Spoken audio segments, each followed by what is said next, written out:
नमस्कार, मी ॲडव्होकेट सौ स्पृहा सचिन इनामदार. वरती तुम्हाला विठुराया दिसतोय आणि सोबत माझ्या सासूबाई आहेत. तर विठू माऊलींच्या आशीर्वादाने आपण छानपैकी कायद्यांचा खजिना हे चॅनेल सुरू करत आहोत. या चॅनेलमधून तुम्हाला वेगवेगळ्या कायद्यांचा अभ्यासाला मिळणार तर आहेच, पण शॉर्ट बट स्वीट असं या कायद्यांचं स्वरूप असणार आहे.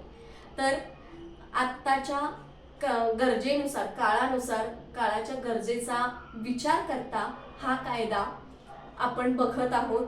खरं तर भारतासारख्या सुंदर देशात या कायद्याची गरजच लागू नये, तरी सुद्धा आता आपण तो कायदा अभ्यासत आहोत.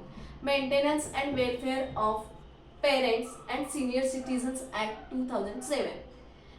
पालक आणि ज्येष्ठ नागरिकांच्या देखभाल व कल्याणासाठीचा हा कायदा 2007 साली संमत झाला. या कायद्यानुसार ज्येष्ठ नागरिक की ज्यांचं वय 60 वर्षाच्या वर आहे, तर अशा व्यक्तींना की जे भारतात राहतात किंवा भारतीय व्यक्ती आहेत पण भारताबाहेर राहतात, अशा व्यक्तींसाठी कायद्याने काही हक्क दिले आहेत. तर मुलांनी जर आई वडिलांचा सांभाळ केला नाही तर कायद्यान्वये त्यांना मदत मिळू शकते. त्याचबरोबर आई वडिलांची मालमत्ता फसवून घेतली गेली आहे किंवा आई वडिलांनी मुलांना ही मालमत्ता दिलेली आहे पण आई वडिलांचा सांभाळ ते करत नाहीये, तर त्यासाठी सुद्धा काही तरतुदी या कायद्यामध्ये समाविष्ट आहेत. अन्न, वस्त्र, निवारा आणि वैद्यकीय गरजा इतकंच फक्त कायद्यामध्ये नमूद केलंय. पण खरं सांगू का, शारीरिक सोबत मानसिक आधार ही तितकाच महत्वाचा आहे.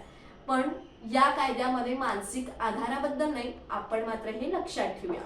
तर आता हा अर्ज आपल्याकडे कुणाकडे करायचा आहे, ज्येष्ठ व्यक्तींनी हा अर्ज कुणाकडे करावा याबद्दल संबंधित जिल्ह्याचे सहाय्यक आयुक्त, समाज कल्याण यांच्याकडे किंवा संबंधित जिल्ह्यातील विभागाचे जे उपविभागीय अधिकारी आहेत महसूलमध्ये यांच्याकडे, तथा अध्यक्ष, ज्येष्ठ नागरिक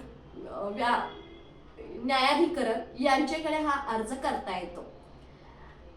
विविध तरतुदी यामध्ये आहेत हे मी तुम्हाला सांगितलंच. तर कलम 4 नुसार भरण पोषण मागण्याचा अधिकार आहे. कलम 5 नुसार ट्रिब्युनलकडे आई वडिलांना अर्ज करता येतो.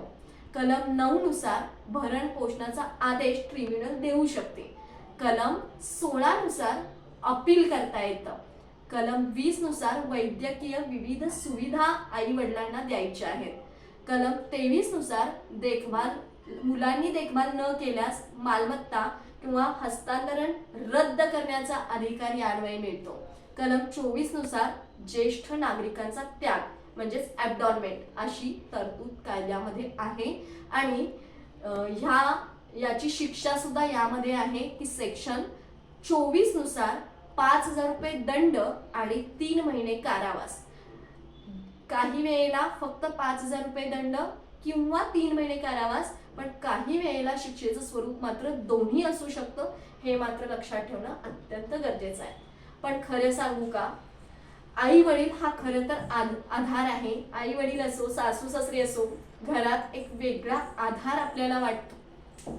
याचा विचार करूनच तुकाराम महाराजांनी खूप छान त्यांच्या अभंगात 2 ओळी सांगितल्या. माय बाप केवळ काशी, तेथे न वजावे तीर्थासे. माय बाप हीच खरी काशी आहे. काशी यात्रेला जाण्यापेक्षा आई वडिलांची घरी सेवा करणं ह्यात खरं पुण्य आहे. आणि काशी यात्रेला गेल्यानंतर जे पुण्य मिळतं तेच पुण्य इथं मिळणार आहे. तर नक्कीच आपण या कायद्याचा खूप सुंदरपणे अभ्यास करालच. हा व्हिडिओ जर आवडला असेल तर नक्कीच याला लाईक करा, शेअर करा आणि सबस्क्राईब करा. लवकरच भेटूया पुन्हा नवीन व्हिडिओ घेऊन. तोपर्यंत धन्यवाद.